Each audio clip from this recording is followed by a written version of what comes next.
gente, tudo bem? Meu nome é Rovana Reale Bortolini e eu sou coordenadora de políticas de sustentabilidade aqui de Porto Alegre, na SMANS. Na prática, isso significa que eu e minha equipe estamos sempre de olho em criar ações que possam melhorar a qualidade de vida das pessoas e reduzir os impactos que a gente gera para o meio ambiente.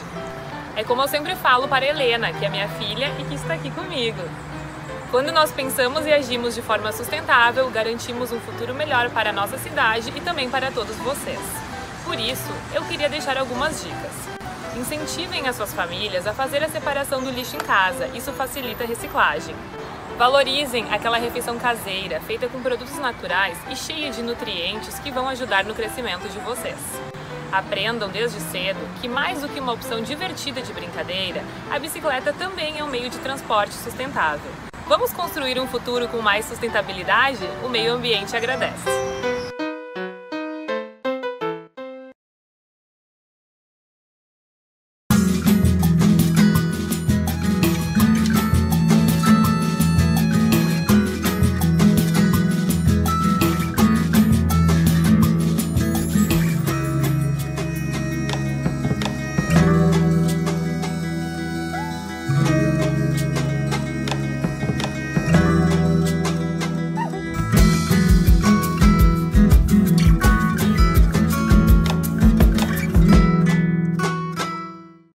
Ninguém sabe ainda o tamanho desta crise, mas a gente sabe que os negócios locais estão sendo muito prejudicados. Por isso, seguimos realizando diversas ações para apoiar nossos clientes e preservar a saúde de todos.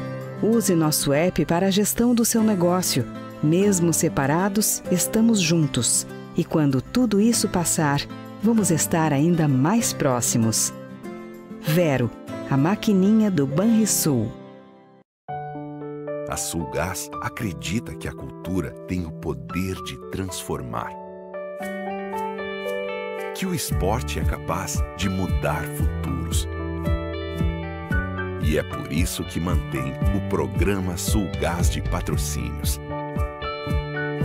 Uma iniciativa que traz mais inclusão para milhares de pessoas, através de projetos culturais, esportivos e sociais.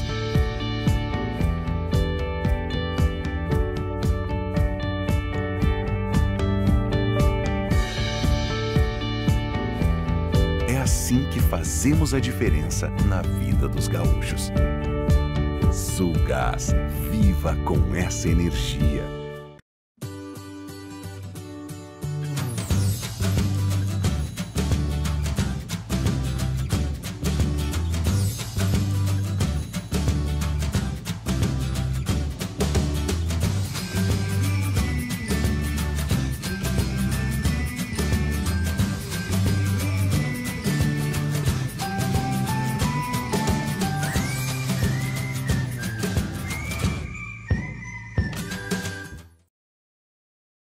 Eu sou Ana Mello, estou aqui a convite da Feira do Livro de Porto Alegre para falar para você sobre literatura digital.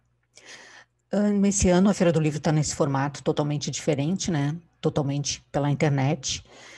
Se fosse antes, nós estaríamos numa sala com outras turmas, outros professores, poderíamos estar fazendo aquela foto no final para guardar de recordação do nosso encontro. Mas, em função da pandemia, eu estou gravando aqui da minha casa, e vocês vão poder estar assistindo na escola, tá assistindo na casa de vocês aí, e também vai poder rolar essa interação, porque vocês vão poder entrar no meu site ou mandar e-mail depois, fazer alguma pergunta que quiserem.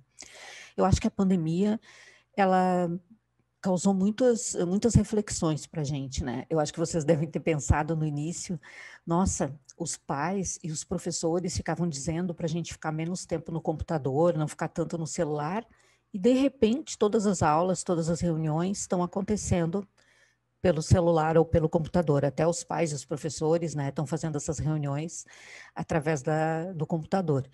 Então, eu acho que essa e outras reflexões são importantes para a gente fazer nessa pandemia. No início da pandemia, eu fiquei muito chateada, né? Tenho uma doença crônica, então sou grupo de risco, né? Estou em casa trabalhando em home office desde março e fiquei muito triste no início, pensando, nossa, que horror, que medo, né? Mas daí resolvi refletir mais e pensar nas coisas boas que a gente pode tirar de tudo isso, né? pensar em tirar o melhor de tudo, né? O melhor do uso da internet, o melhor do uso do computador, das redes sociais, enfim.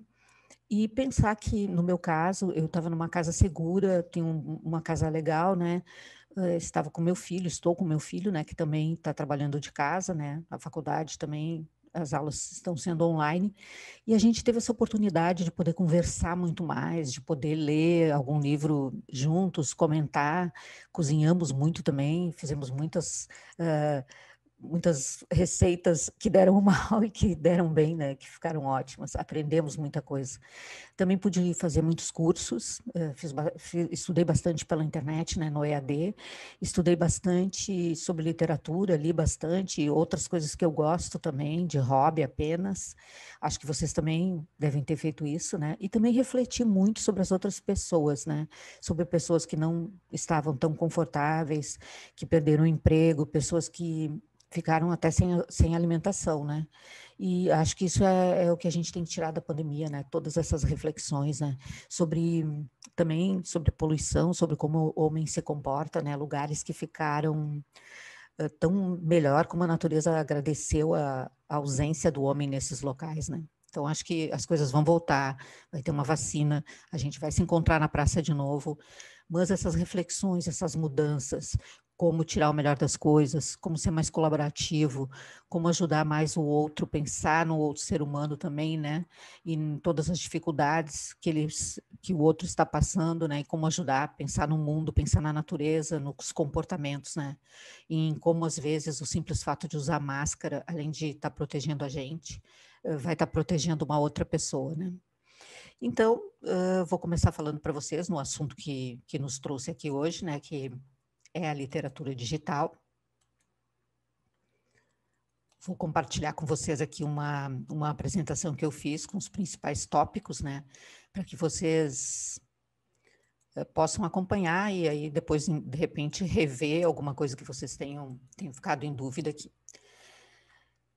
Começo, então, me apresentando, né? Já que estamos em Feira do Livro, falando dos meus livros. Meu primeiro livro foi o Mini Contando, esse livro, que saiu do meu blog. Do início, eu não tinha pretensão nenhuma de publicar em papel. A internet já me bastava, né, pelo simples fato de ter mais alcance, né, poder estar falando com mais pessoas, e também porque não tinha esse custo todo, né, que a publicação em papel realmente tem um custo, né, um produto, livro. E assim, dessa maneira, para mim estava tranquilo, eu estava alcançando leitores, que é o que todo escritor pretende, né? Só que depois eu me dei conta que, na época, eu não conseguia participar de feiras de livro, não conseguia participar do autor presente, indo nas escolas, por exemplo, né?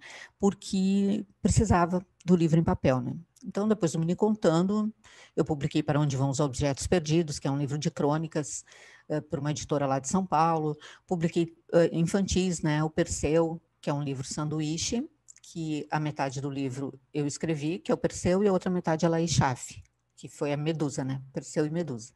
Também publiquei o Ana Babá de Bichos, que é um livro totalmente diferente, porque ele aconteceu ao contrário. Em vez de eu escrever a história e a ilustradora, no caso a Mônica Papesco, fazer as ilustrações, a gente pensou diferente. Ela fez primeiro as ilustrações e eu escrevi o texto a partir dessas ilustrações. Claro que a gente combinou sobre o que seria a história, né? Tem também 2 livros de poesia, tenho também, né? O Verbetrix, que é bem legal, que é uma poesia na forma de tercetos, né? Um formato criado pelo poeta baiano Goulart Gomes. E nesse livro, né, no Verbetrix, tem uma versão em espanhol, que uma amiga escritora fez, a Isiara Caruso, e tem também a Bula Poetrix, que é uma relação de dicas que o próprio Goulart Gomes deu para ajudar, né, quem quer escrever Poetrix também.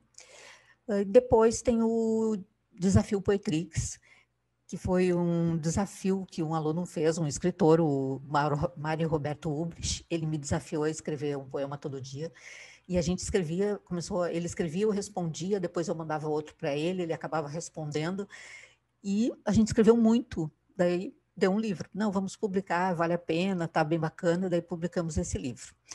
O Mário fazia parte de um grupo de criação e discussão literária que acontecia nas quintas-feiras, na Metamorfose Cursos, né? Um grupo que foi idealizado pelo escritor Marcelo Spalding. E aí, esse grupo escreveu tanto e se encontrou tantas vezes que a gente produziu um livro, Palavras de Quinta também, que foi bem bacana. Esse grupo terminou seus trabalhos, né, parou de se reunir e a gente criou um outro grupo agora, que é o grupo de segunda, que continua se encontrando todas as segundas, né, e talvez a gente publique um livro também. Então, além desses livros todos aí que eu gosto muito, que eu tenho muito orgulho de ter produzido, eu sou professora de formação, né? Cursei a licenciatura de Ciências e Matemática e trabalho na área técnica, porque eu fiz o curso técnico de Química, né? Vocês vão pensar assim, nossa, mas tu não queria ser professora desde o início? Eu queria, mas precisei entrar no mercado de trabalho e o curso técnico, na época, o curso técnico de Química era a maneira mais fácil, né, de entrar no mercado de trabalho. Eu continuo trabalhando como técnica em Química até hoje, trabalho hoje no Instituto Geral de Perícias. Depois, nessa época ainda de formação, eu fiz 2 especializações, né? Uma em Informática na Educação, que eu gosto muito dessa área, gosto muito da área de informática, e uma de tutoria e docência em EAD também, porque eu gosto muito do ensino à distância. Acho que ele não substitui nunca o presencial, mas ele traz possibilidades para quem está longe, né, de poder fazer muitos cursos, né? Eu fiz vários agora nessa pandemia e a gente sabendo procurar os bons cursos, a gente consegue aproveitar bastante. Todas essas coisas que eu estou falando para vocês estão no meu site, luanameloescritora.com.br. E lá também vai ter todo esse papo aí que eu fiz com vocês dos livros, um pouco sobre a minha história, outras atividades que eu faço. Uma coisa bem bacana que eu fiz foi o Projetando Poesia. Esse projeto vai aparecer durante a Feira do Livro também, através do IEL, do Instituto Estadual do Livro. Então, tem lá um espaço onde tem alguns textos meus, se vocês quiserem ler, e tem um mural de recados. Essa aqui é a Amora, minha gata. De repente, ela pode até passar por aqui, porque eu estou gravando da minha casa. E eu tenho 3 gatos, tá? A Amora, Medusa e o Sassá. A Amora é a mais novinha e é a mais participativa, né? Por isso que ela está aqui no meu mural de recados. Mas então, falando de literatura digital, eu já tinha os e-books antes, um formato de e-book assim, que eu mesmo inventei lá, que era tipo uma apresentação, um arquivo executável, que eu distribuía com os pequenos CDs, mais para divulgar meu trabalho. Esses e-books dessa época, lá de 2004, 2008, eles ainda tem link lá no meu site, né? E vocês podem baixar gratuitamente, se quiserem depois, né? Mas toda essa coisa de literatura digital, quando eu comecei a focar mesmo no que é literatura digital, foi a partir do convite do Marcelo, que o Marcelo Spalding, ele defendeu uma tese de doutorado falando sobre literatura digital, e ele criou um site e me chamou para ser parceira dele, eu e a Mauro Encaína, nesse site Literatura Digital, que aí fala todo sobre o movimento de literatura digital, né? E onde ele usou todos esses ensinamentos, todos esses estudos que ele fez na hora que ele estava escrevendo a tese dele relativa à literatura digital. Então, lá no site, se vocês quiserem depois, vocês vão poder olhar muitas coisas que eu vou mostrar aqui hoje nessa fala que eu estou fazendo com vocês, mas podem acessar de novo lá e olhar. Tem outros exemplos também que eu não vou estar falando aqui no nosso encontro. Então, deixa eu modificar aqui para ficar melhor. Aqui. O que é a literatura digital? Literatura digital é aquela obra que é feita especialmente para as mídias digitais, tá? Ela não funciona no papel, ela não funciona em outro formato. Não adianta eu pegar um projeto de literatura digital e querer transferir ele totalmente para o projeto. Ele não vai funcionar igual. Ele pode até funcionar parecido, mas não exatamente, né? Por quê? Porque ele utiliza ferramentas próprias das novas tecnologias, né? Ele utiliza animações, multimídia, hipertexto, construção colaborativa. Ele precisa da interação do leitor. O leitor vai fazer determinadas escolhas que vão fazer a história tomar rumos diferentes. Então, isso é a grande diferença, né, entre a literatura normal e a digital. Esse projeto de literatura digital, né, ele pode não conter tudo isso que eu falei para vocês ali. Pode não ter junto animações, hiperlinks, áudio, ele pode ter uma ou outra, né? Cada projeto vai depender tanto das ferramentas disponíveis pelo autor do projeto na hora, né, quanto a equipe de criação, de repente, né? Pode ser um projeto individual, inicial, que contenha só hiperlinks, ou esse projeto pode ser um projeto bem mais estruturado de uma empresa, né? E que tenha vários profissionais, tenha uma equipe, né, e que possa recorrer e até investir às vezes, né, pode ser um projeto caro, né. Essa mídia digital, então, pensem assim, eu vou dar um exemplo para vocês de um cyberpoema. Realmente, ele não funciona em papel. Esse diferencial é muito importante para defini-lo, né. E aí, certamente vocês vão pensar assim, ah tá, mas tem os e-books, né. Bom, o e-book, gente, é um livro que ele é digitalizado. Geralmente, esse e-book ele tem as mesmas características que ele teria no papel. Por exemplo, o Mini Contando, o Verbetrix, o Para Onde Vão os Objetos Perdidos, eu tenho no formato digital, digitalizado no caso, né? Então, eles estão lá na Amazon, é igual, é o mesmo arquivo que foi para a gráfica para fazer o livro de papel. Às vezes a gente faz algumas pequenas modificações ali em função do índice ou alguma coisa que fique mais visual do que ficaria no papel. Mas é o mesmo livro. Quem comprar o livro em papel e quem comprar o livro lá na Amazon vai ter o mesmo conteúdo, né?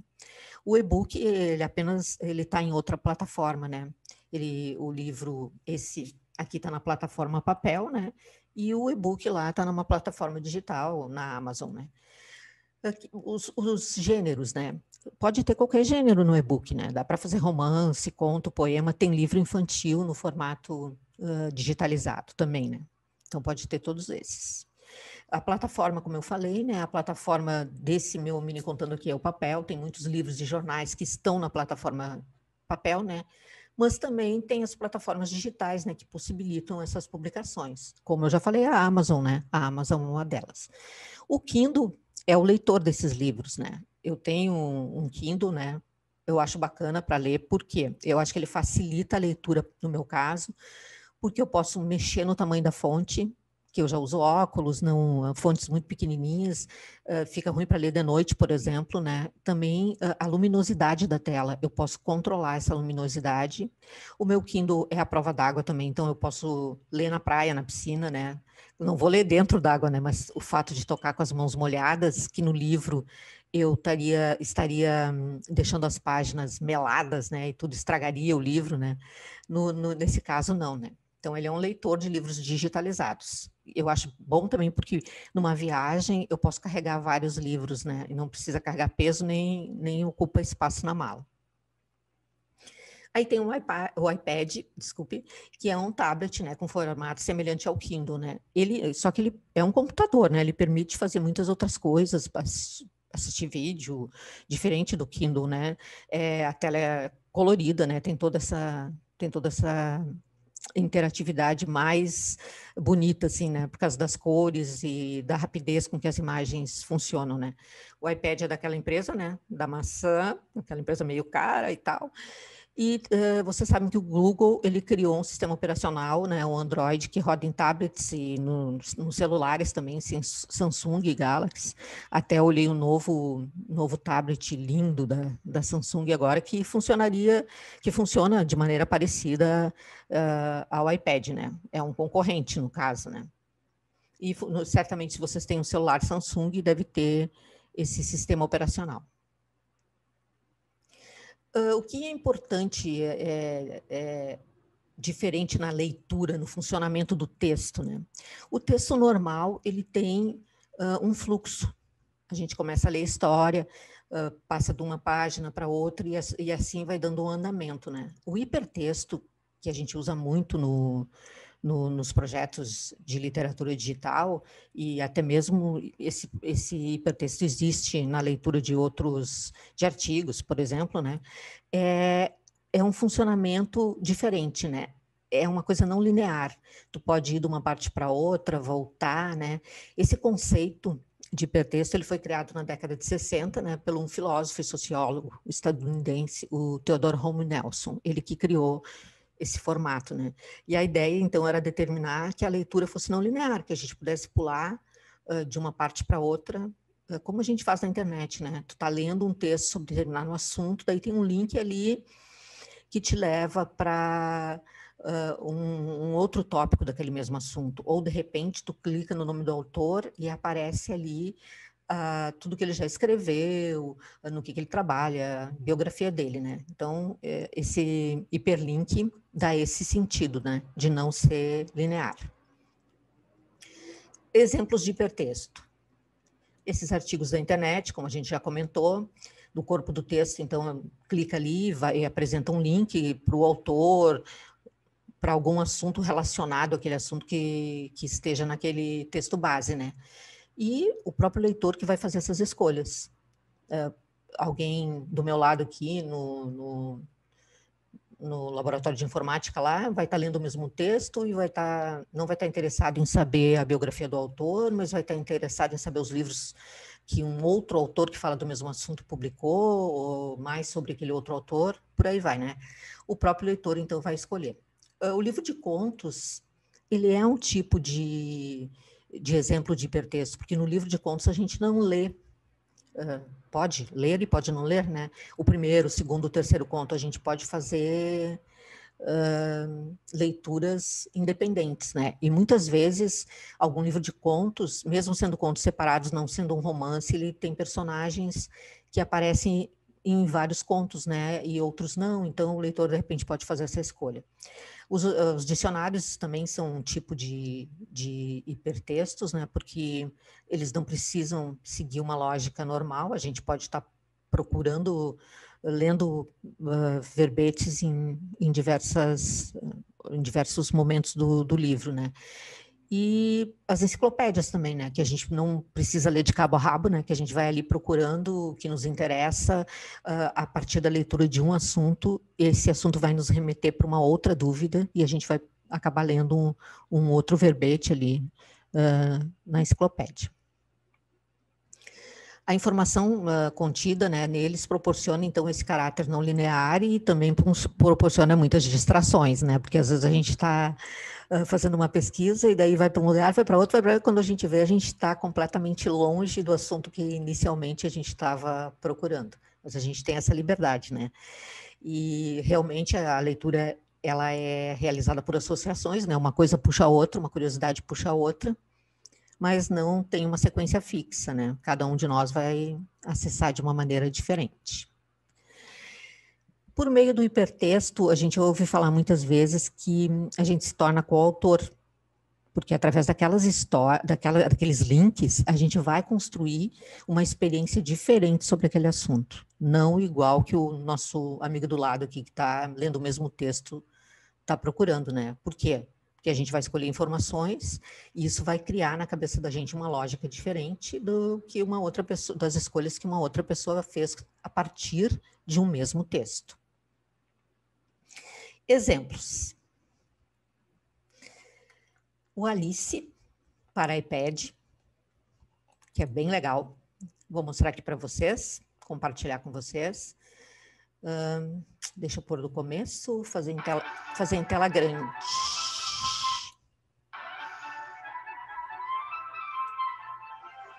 Vocês estão vendo aí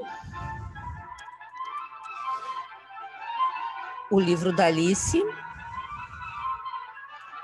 no iPad.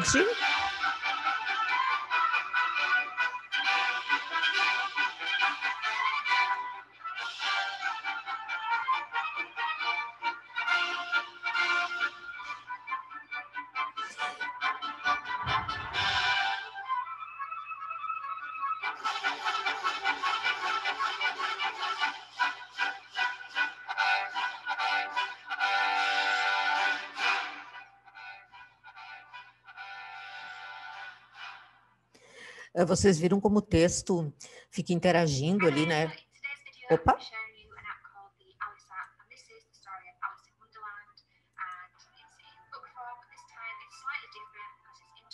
Vamos parar isso. Vocês viram ali, então, que... Opa! Gente, não estou conseguindo parar. Espera aí.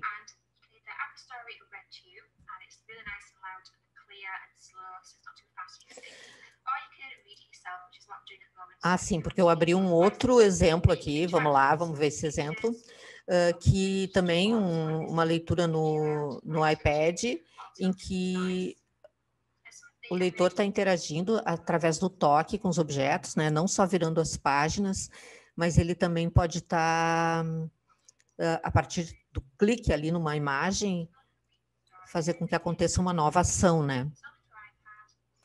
O outro vídeo que eu mostrei antes, né, também dava para virar o iPad e tal, e os objetos caíam. E talvez vocês tenham pensado até assim, ó, nossa, mas isso parece muito infantil, né? É só para livros infantis? Não, não é só para livros infantis. Até a história da Alice, eu acho que tem bastante subtexto. É uma história que pode ser bem complexa, né? Dependendo do quanto o leitor vai fazer links nessa história, né?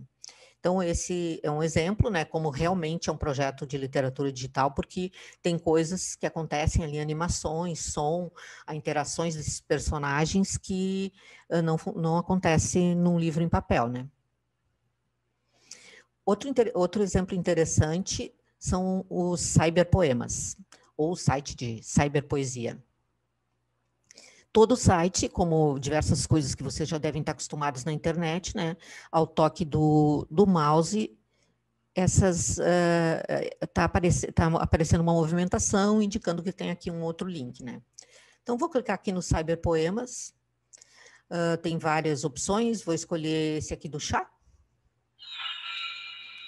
que funciona assim.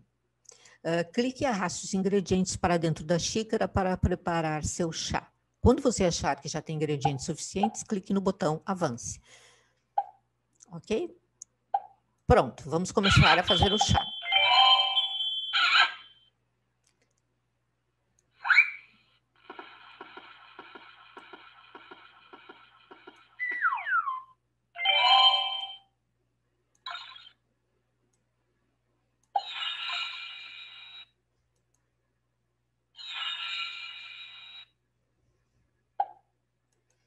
E o chá está pronto, né? Coloquei todos os ingredientes, está mexendo.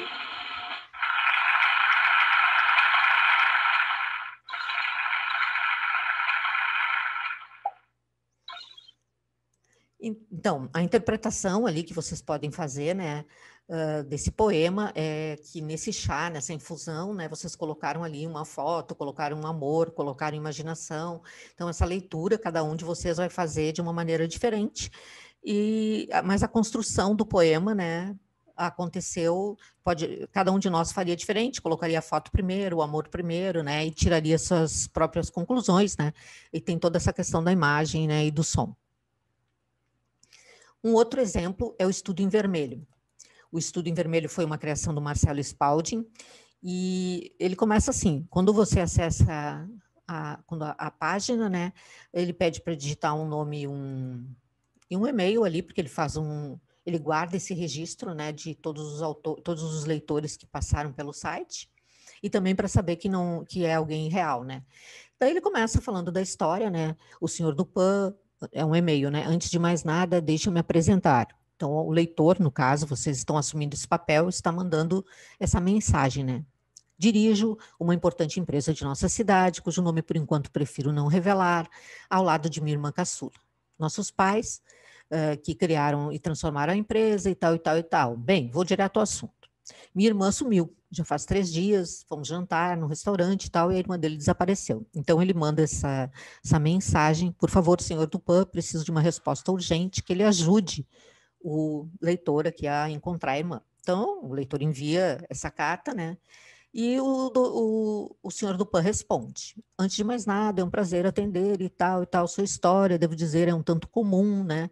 Todos os dias meninas e senhoras somem, especialmente quando estão submetidas a grande pressão ou apaixonadas, e na grande maioria das vezes há um homem envolvido, né? Então, antes de seguir adiante, preciso que você me diga. Daí, o senhor Dupin faz 2 perguntas que vocês, leitores, vão escolher. Sua irmã pode estar fingindo?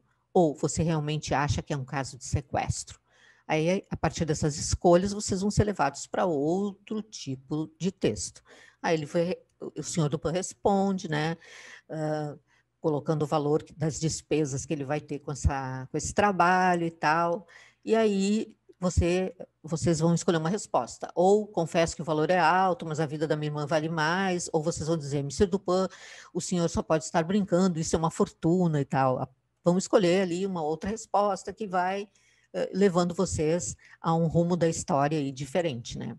Então, é interessante, essas escolhas são feitas por hiperlinks, né? Vocês clicam no link que vai levá-los para um ou outro caminho.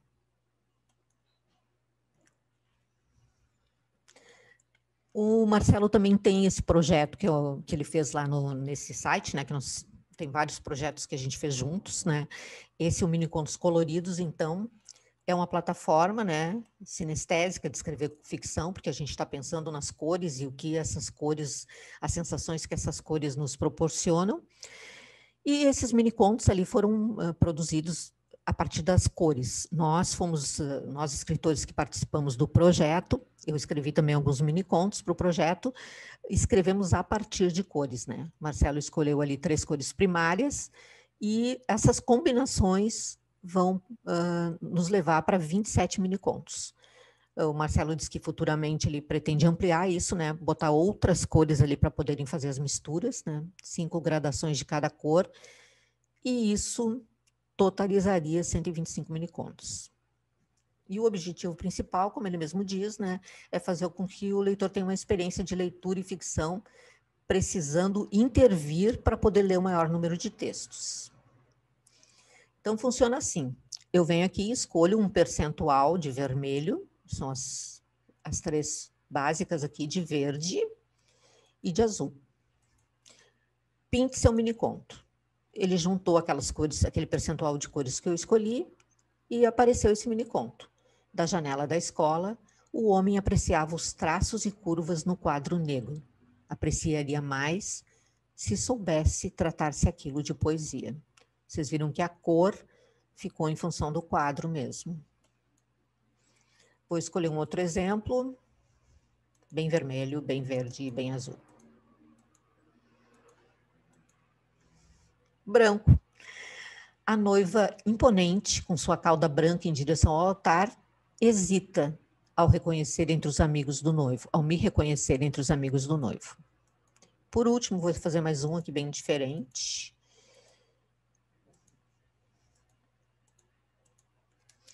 E apareceu essa cor berinjela, né? Ou, sei lá, mais para roxo mesmo.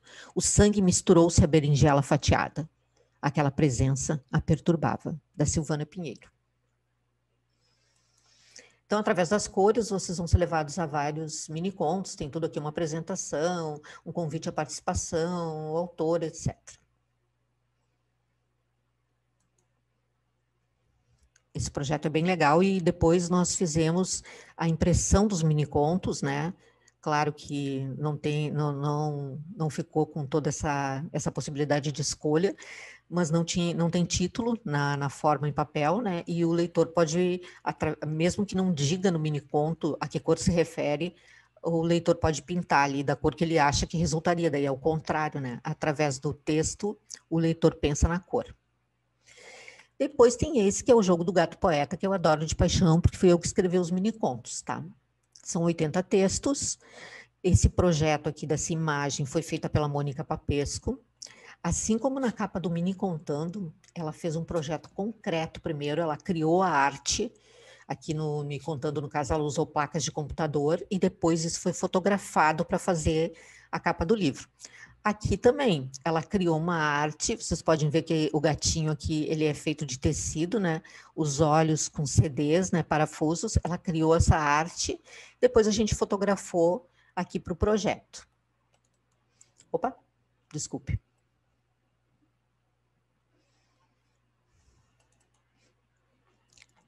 Vamos então aqui para a tela, começa apresentando aqui também, né?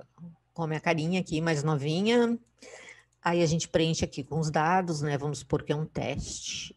Mas vocês podem mandar uma mensagem para mim, porque todos esses acessos aqui eu recebo e posso, como tem o e-mail e tudo, eu posso responder para vocês. Clique para abrir o jogo do gato poeta. Então, Uma imagem, 80 textos, descubra em qual deles está o nome do gato. Mas cuidado, você só tem 7 vidas, quer dizer, 7 chances. Na verdade, a gente abriu para mais chances, né? Mas é uma brincadeira por causa das 7 vidas do gato, né? Então, tá aqui a imagem e vocês estão vendo que onde eu ando com o mouse, eu posso ver que tem um link, tem vários links, né? Na boquinha do gato, no nariz, em todas essas pedrinhas. Daí a gente clica num e aparece um poema.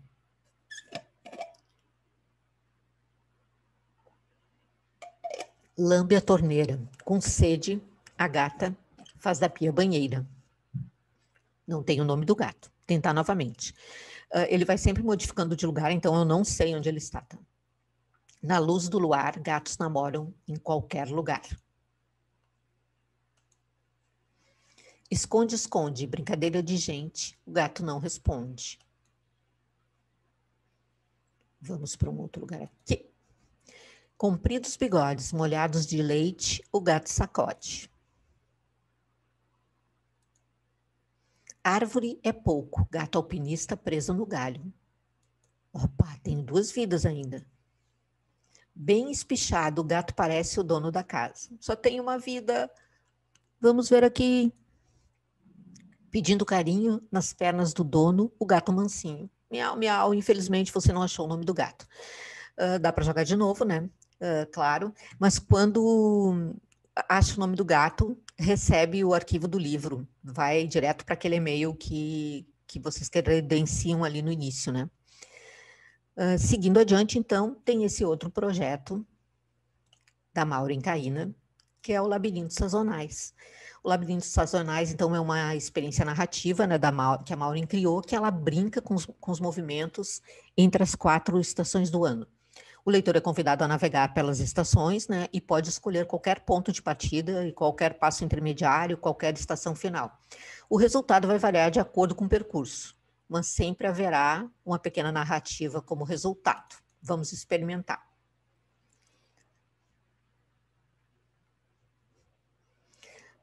Então, aqui no site, né, escolher o percurso ou as cegas no labirinto, vocês podem optar. Eu vou escolher o percurso aqui para vocês terem uma ideia de como funciona. Aparece, então, o início, o meio e o fim. Também aqui vocês podem ficar sabendo mais sobre a autora e tal. O início, vocês podem escolher uma da estação, vocês podem escolher. Eu vou começar, então, pelo outono. Depois eu vou escolher outono de novo e depois inverno. Ok. Ler a história. Eu vou ler um parágrafo para vocês. As folhas não faziam barulho ao cair, mas seu acúmulo sobre a lâmina d'água emprestou à tarde uma tonalidade de chuva.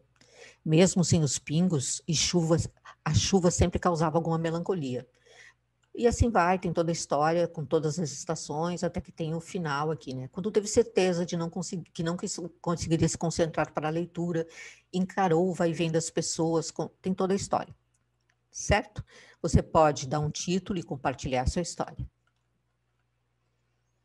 É bem interessante. E tem uma série, muitas combinações. Então, vocês podem entrar no site e fazer N vezes com todas as combinações possíveis ali, que vocês vão fazer uma história diferente.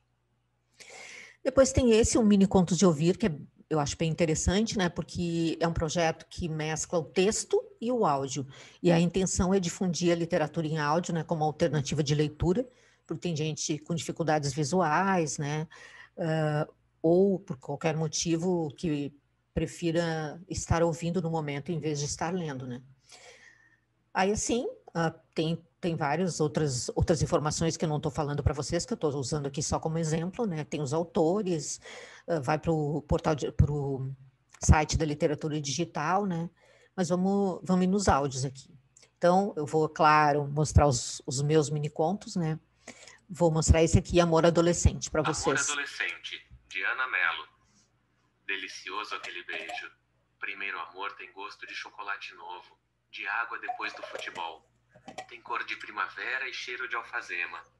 Dizem que amor é tão forte que até dói. Mas o que dói mesmo é namorar menina com aparelho nos dentes. Viram que fofo? Esse mini-conto está no livro também, no Mini-contos, Mini-contando. Tem vários autores, então, tem vários exemplos, é um projeto que vocês também podem construir, né? Bem fácil de gravar, podem gravar os mini-contos de vocês. Esse projeto aqui do Samir Mesquita, eu tenho no formato concreto aqui, que é uma caixinha de fósforo mesmo. O Samir escreveu mini-contos e ele usou a caixa de fósforo como o porta-livros, né? Dentro aqui tem o livrinho, que ele é na forma de palitos, e cada folha é um mini-conto, né? Nesse caso, vocês vão poder também, aleatoriamente, ali clicar na caixinha, ela vai abrir, vocês escolhem um palito, e cada palito é um mini-conto. O Workaholic. A cama entrou com o divórcio, incompatível de agências.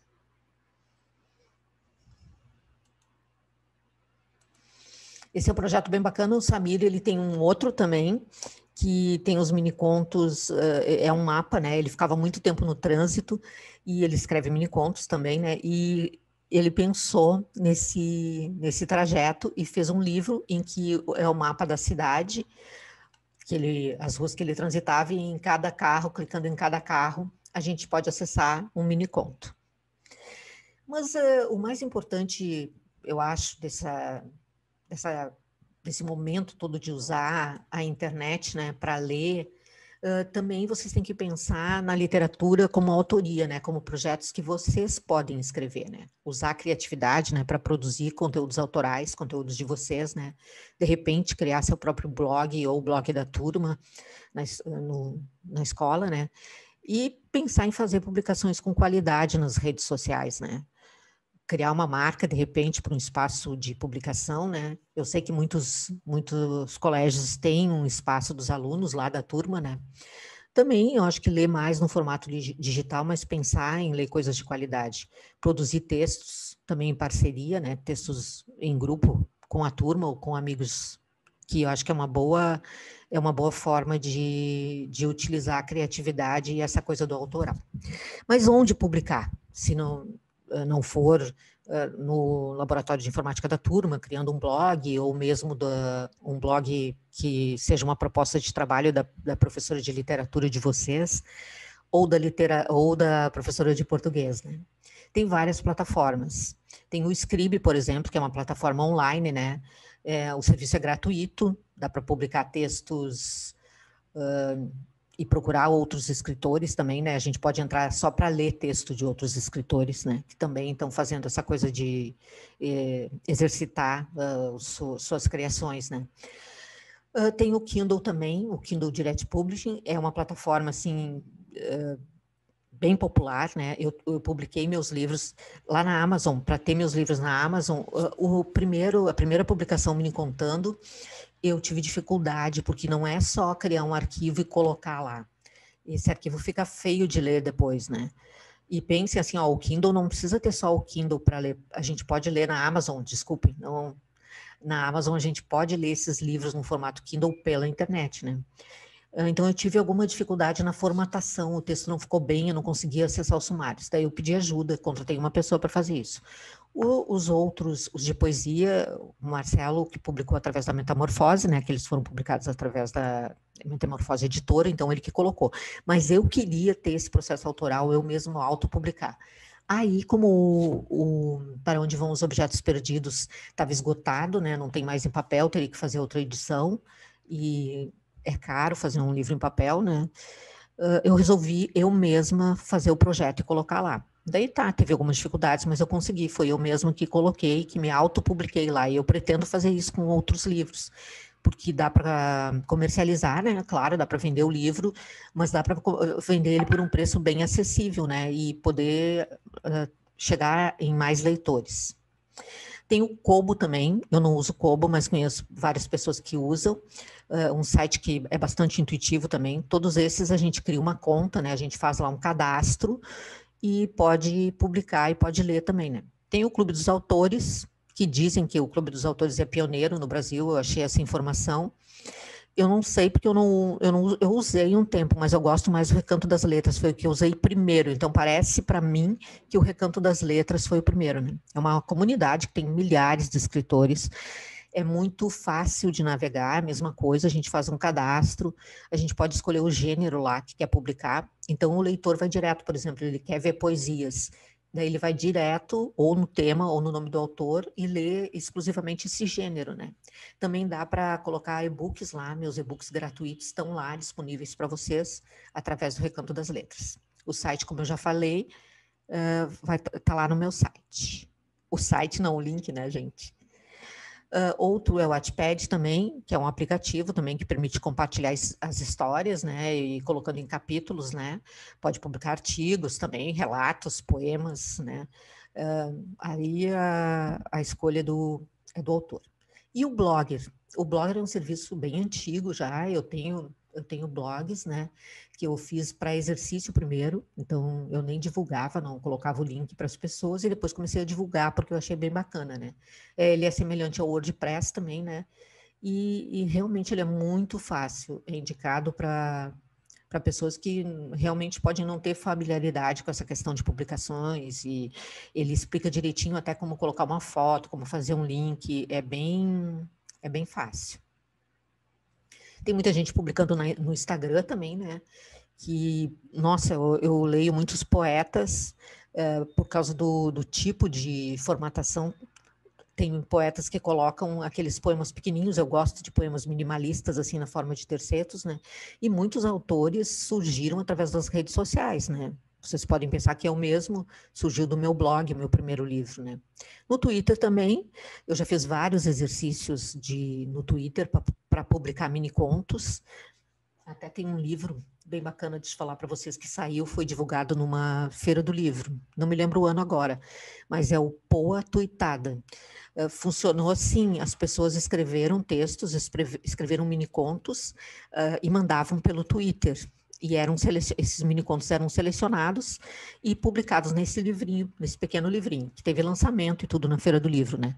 Esse projeto vocês podem fazer na escola, com a turma, né? Podem mandar os minicontos, como é que seleciona? Faz uma hashtag, né? Por exemplo, turma 61, escola tal, né? E escolhe um tema e depois pode ter uma comissão julgadora, e vocês podem formar uma comissão para julgar e escolher os melhores tweets, pode publicar no blog, ou mesmo fazer um varal com eles na escola, né? O projeto aqui pedia que o mini conto citasse pontos de Porto Alegre, fizesse referência a pontos, né? Então eu pensei nos bairros, pensei no bairro Glória, Anchieta, Centro, Cristal, Independência e Tristeza, e construí o seguinte miniconto. Glória conheceu Anchieta no centro, com um amor de cristal, conquistou a independência e definitivamente abandonou a tristeza. Dá para fazer depois esse projeto para o papel ou deixar ele no formato de blog, né? Então, o Twitter, ele proporciona isso, vocês colocarem não só comentários de coisas que estão acontecendo com vocês, mas também construírem coisas literárias, né? Eu faço muito essa oficina de torpedos literários, que daí eu provoco os alunos a escreverem ou minicontos ou poetrix, que o poetrix é uma poesia pequenininha, né, na forma de tercetos, e compartilhar isso. Então, usar esses recursos da internet para produzir coisas literárias. O Facebook também, né, que é uma rede social, mas diariamente eu publico os poemas que eu projeto pela janela. Vocês vão poder ver isso aqui na Feira do Livro, né, como o Iel vai falar desse meu projetando poesia. Eu projeto poemas pela janela do meu prédio, né, projeto no prédio vizinho aqui, e depois essa foto eu coloco nas redes sociais, publico na internet, no Instagram, para que mais pessoas possam ver, né? Não só as pessoas que olham aqui através das suas janelas próximos da minha casa. E sobre blogs, eu tenho dois blogs que eu fiz para informar mesmo. E para ajudar a criar, né? A criar textos autorais. Esse aqui, o Descobrindo Minicontos, é sobre minicontos, né? E ele funciona como uma web quest. O que é essa tal web quest, né? é um projeto desenvolvido para que os alunos na sala de aula, através dos links que tem aqui e seguindo esse roteiro aqui, possam estudar a criação de minicontos como se eu estivesse presencialmente ou virtualmente, né, fazendo uma oficina com vocês.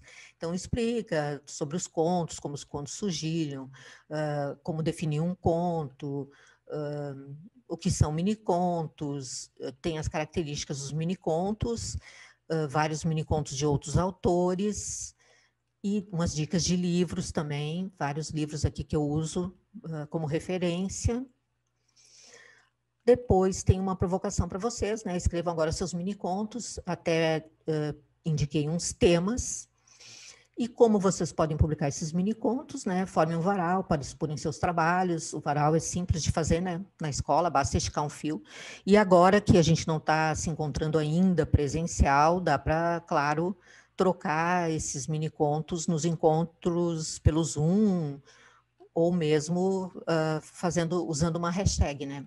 Além disso, aqui tem várias outras indicações de livro, links para os minicontos no Twitter, para outros contos bem bacanas do Tchekov, do Quiroga, do Edgar Allan Poe, dicas para escrever minicontos. Então, essa é uma proposta para vocês usarem essa coisa de autoria, né, de vocês serem escritores também e poder compartilhar os textos de vocês. Tem também o de Poetrix, né, que são os meus torpedos literários, né, que Poetrix é um gênero de poemas com 3 versos e título, né. Aqui as minhas projeções, né, eu projetei os meus Poetrix no prédio aqui ao lado e botei as fotos. Também tem tudo isso, explica como são as formas múltiplas. O bacana também desses blogs é que eu estou sempre melhorando, né? Se eu descubro um novo artigo, eu posso colocar aqui nos materiais complementares. Então, ele está sempre em movimento e eu acho que é bem, bem útil para vocês produzirem os textos depois, né? Depois da nossa conversa aqui. Vocês vão refletir, eu também estou a fim de... eu quero ter um texto autoral, mas o que eu vou escrever?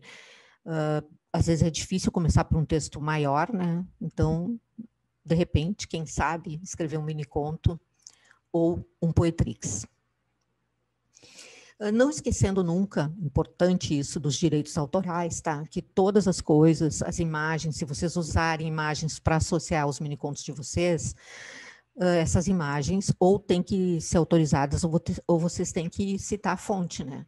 Então, para tudo que a gente vai associar ao texto ou mesmo as ideias que a gente vai ter para escrever, né? Às vezes eu escrevo inspirada, minicontos, por exemplo, é muito bom escrever inspirado em notícias. Tá, notícias, todo mundo está vendo, todo mundo está sabendo, não preciso nem citar, né? É de domínio público. Mas, se eu me inspiro num conto, geralmente eu escrevo ali, né, inspirado no conto do Edgar Allan Poe, por exemplo. E isso é uma ideia bacana, gente, é muito bom extrair minicontos de contos maiores. Então, pensem nisso, se preocupem, consultem, se vocês não souberem, falem com quem sabe, né, se pode usar ou não pode usar determinado material. Vou falar em sites para baixar livros legalmente, porque vocês devem ter ouvido agora, certamente dos amigos e tal, baixa um livro, baixa um PDF e tal. Gente, pensem assim, para a gente fazer um livro, escrever isso e publicar, é um produto, isso custa dinheiro. Além de estar envolvido ali todo o tempo do leitor, todo o tempo do escritor, do ilustrador, o dinheiro que a gente investiu para fazer essa publicação, a gente está esperando vender esse livro, está esperando poder ter esse dinheiro para fazer outras coisas, é um trabalho.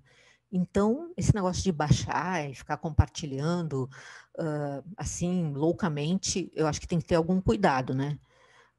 Tem que respeitar o trabalho do autor. Mas hoje tem muitos autores compartilhando seus livros, né? E tem muito gratuitamente, e tem muitos sites para baixar legalmente isso. Eu vou citar alguns, tá? Aqui tem o Alexandre publicou esse texto indicando vários sites como Domínio Público, Biblioteca Nacional, Arquivo Público, a Coleção Aplauso, Biblioteca Digital, o site Machado de Assis. E assim, ó, o domínio público, ele segue a legislação brasileira, né, que diz que os direitos autorais, eles vigoram por 70 anos, né, contado de 1º de janeiro do ano subsequente ao falecimento do autor. Depois que o autor é falecido, como as obras do Machado de Assis, por exemplo, e tal, podem ser compartilhados esses textos, né. Esse domínio público, então, é uma biblioteca digital mantida pelo Ministério da Educação. E em 2014 já tinha ultrapassado 198 mil títulos. Tem muita coisa, né? Muita coisa. E oferece esse acesso, então, gratuito a essas obras literárias, né? De vídeos também, sons, imagens. Eu gosto muito do domínio público, é muito bacana. A Biblioteca Nacional Digital, né? Que ela é mantida pela Fundação Biblioteca Nacional também. E ela está inteiramente construída em 3 segmentos, né? Captura e armazenagem de acervos digitais, tratamento técnico e publicação de acervos digitais e programas e projetos de digitalização e divulgação, né? Tem uma equipe de historiadores, bibliotecários, arquivistas lá, que cuida desse material. E mesmo por curiosidade, assim, eu acho que é interessante visitar o site e aprender alguma coisa sobre essas obras que estão disponíveis.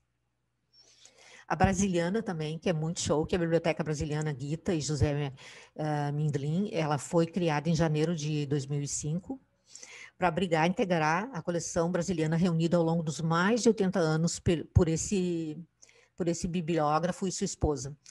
Tem mais de 3 mil títulos, né, disponível para acesso livre.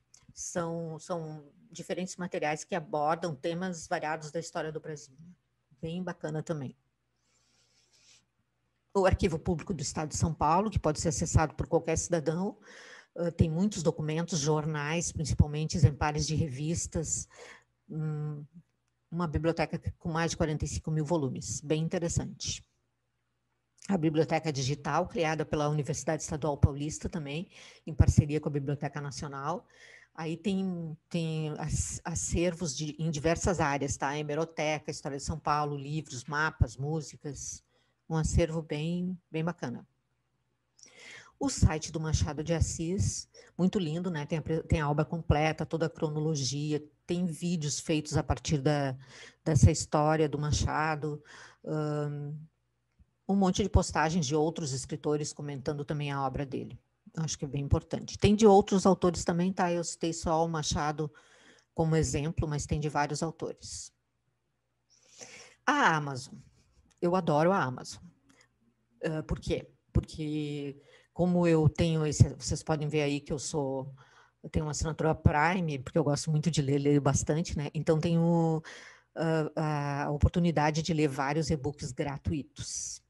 Eu gosto muito, tenho o Kindle também, como já falei para vocês, eu adoro por causa da luminosidade, também pela questão de consultar dicionário, né? A gente clica ali na palavra e ele acessa o dicionário ou alguma coisa da internet na hora, né? A Wikipedia, por exemplo.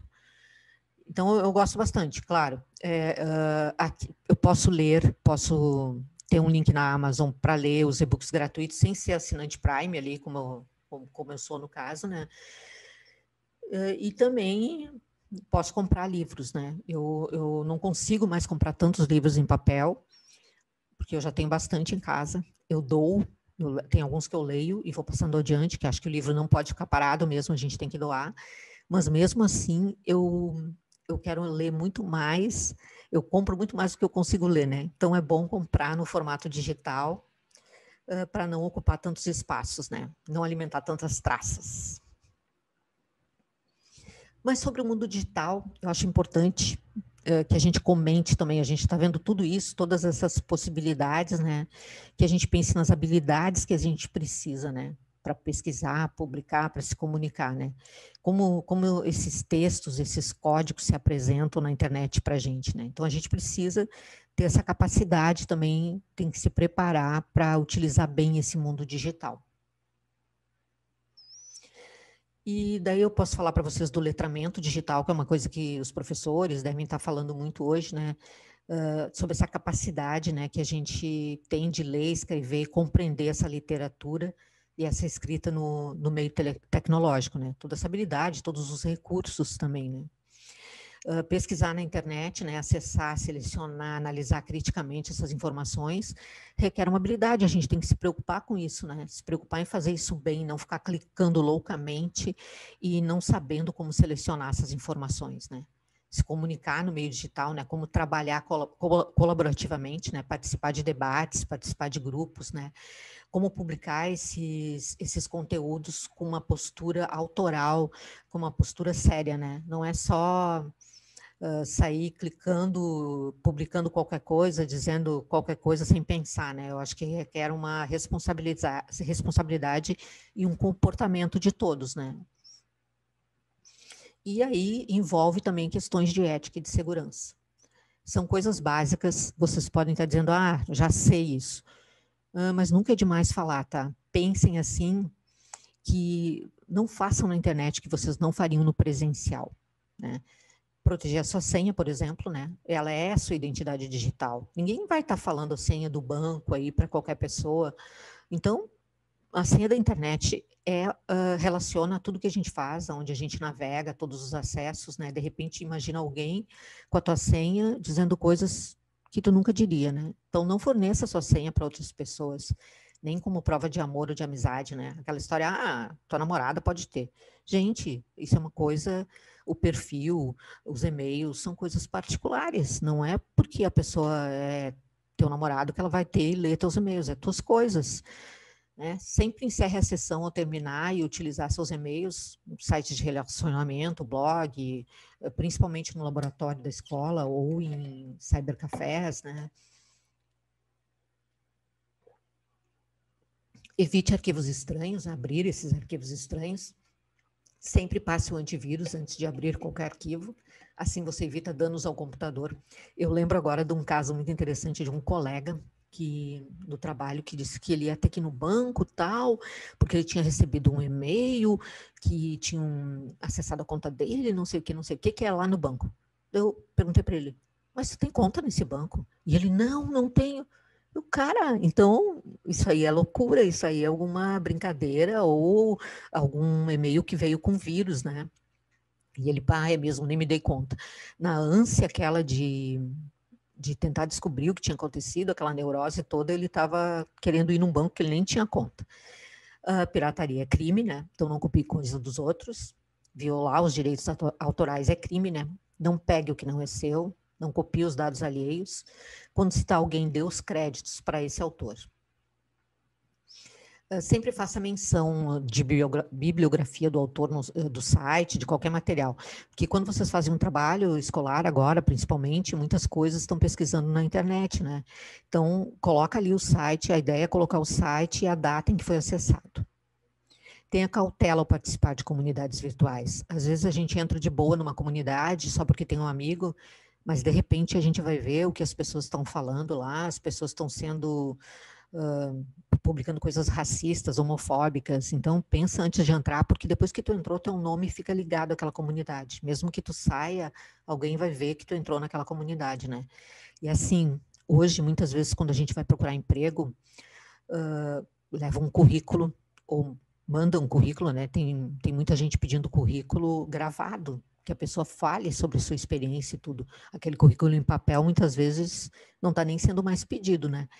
E essas empresas que estão vendo o currículo da gente estão olhando as redes sociais, estão vendo tudo que tem na internet, pesquisando o nome da gente na internet. Então, deixar esses rastros de coisas que não são bacanas, eu acho que pode atrapalhar bem lá longe no futuro, até quando vocês estiverem procurando emprego. Não participe de comunidades, né, relacionadas a práticas criminosas, do tipo eu odeio fulano, eu odeio a marca tal, nada a ver isso aí, né? Não faça aos outros o que você não gostaria que fizessem para você. Liberdade de expressão requer responsabilidade. Não publique na internet fotos ou filmagens sem autorização. Isso é muito chato e pode constranger as pessoas, né? Mesmo parecendo ser uma coisa boa, eu só publiquei uma festa, mas a pessoa não quer aparecer. Então, não é bacana fazer isso. E, finalmente, não viva fora da vida. Então, a gente tem tudo agora para ficar mais tempo na rede, a gente pode estudar, pode publicar, se comunicar, mas tem uma vida acontecendo no presencial, tem pessoas de outras faixas etárias nossos avós, que não, de repente, não estão ligados nisso e que precisam de atenção. Então, sentar para fazer uma refeição e ficar olhando no celular, não tem nada a ver, gente. Vive esse momento, fique perto dessas pessoas nesse momento, né? Aproveite para refletir bastante sobre tudo isso que aconteceu, sobre o que essa pandemia mostrou, como a gente pensou em outros valores, né? Publiquem, realmente publiquem, eu acho que é legal ler bastante, escrever bastante. Por quê? Primeiro, porque a leitura vai possibilitar que a gente possa sonhar mais, possa ter novos momentos eu acho, de pensar, de refletir, de sonhar, né? Porque pensa aí, como é que eu vou sonhar com uma coisa, tipo ir para Nova York, se eu não sei o que tem em Nova York, se eu não sei que passagem que precisa, se precisa falar outra língua, o que precisa para fazer essa viagem, né? Então, a leitura, ela vai propiciar a gente novas ideias, novos sonhos, né? E a escrita vai fazer com que a gente se conheça melhor, porque através dos textos autorais ali a gente está refletindo, né? Mesmo sendo um narrador, sendo uma história de ficção, que não aconteceu com a gente está exercitando a imaginação, posicionamentos, a reflexão sobre todas as coisas, né? E pode se tornar um escritor, né? Mesmo não tendo pretensão de ter livros publicados, mas um escritor que tem seu blog lá, que partilha suas ideias, por que não, né? Então, a mensagem que eu quero deixar para vocês é essa. Espero que tudo que aconteceu nesse período seja bom para vocês também, que vocês tirem coisas positivas, aproveitem bem essa Feira do Livro, eu estou adorando, tem muita coisa boa para assistir, olhem bem a programação, assistam com calma. E espero mesmo ter contribuído na vida de vocês, espero ter lançado algumas iscas literárias aí para vocês. Vocês podem falar comigo, podem mandar mensagem ali através do site, né? Podem escrever minicontos e poetrix, publicar com a hashtag, né, desafio, ou lá sei eu, vocês podem inventar em minicontos com o nome de vocês, ou mesmo torpedos literários, que eu vou olhar, tá? Valeu, gente. Muito obrigada. Beijo.